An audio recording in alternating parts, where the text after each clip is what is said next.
Looking down at my hands again, I wonder and remember. I go through each word and movement I shared with him. We hadn't seen each other in a while, so we spent the first hour sharing what had been happening in our lives. Julie had decided that it was extremely important to get a premiere of Belief going, and December 7th in Big Fork was the time and place. So all the production people were up there for a couple of days, staying overnight, and I was going up to help with tickets and the sale of books and things like that. And we had arranged to have some of the tribal men come up, and they ranged from 17 up into their 40s, to help usher and for the men to support the women's stories. And that was a wonderful part of the evening. They were there, they helped with everything, they ushered.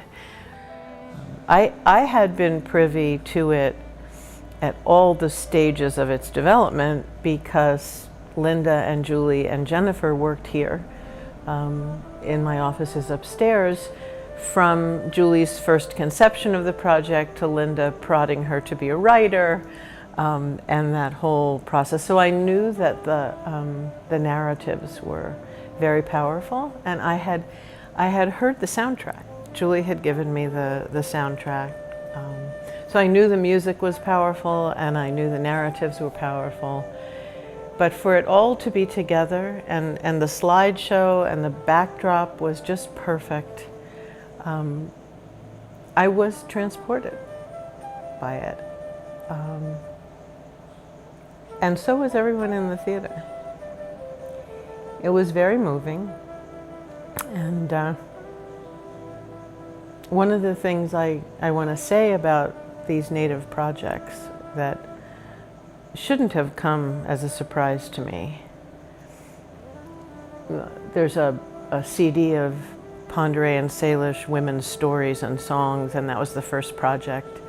And when I heard the rough cut of that, absolutely it is grounded in Salish and Pondere culture. There's no question about that.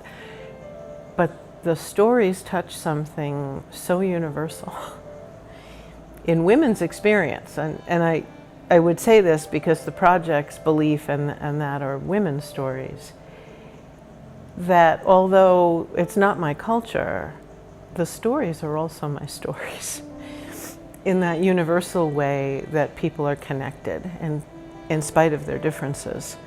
And that is certainly true with Belief.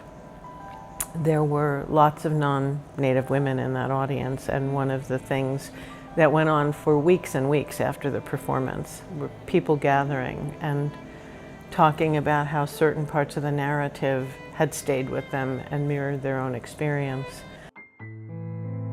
Was that magic? Whatever took place between us changed something in me. That I know is true. I experienced it, and now I am living it. Yes, love is a powerful thing, even for a moment.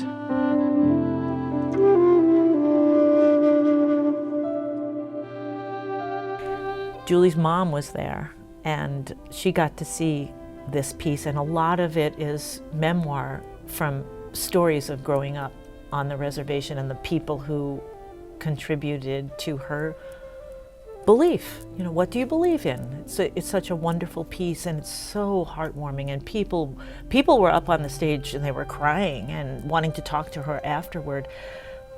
But you know, you had to have been there that night because that was it. You know, Julie's done it a few more times, but not as fully produced as that evening. So it's one of those things. Theater is evanescent. It happens and then it's gone. So if you were part of the audience that night, that was a bit of magic. That was a wonderful, wonderful night.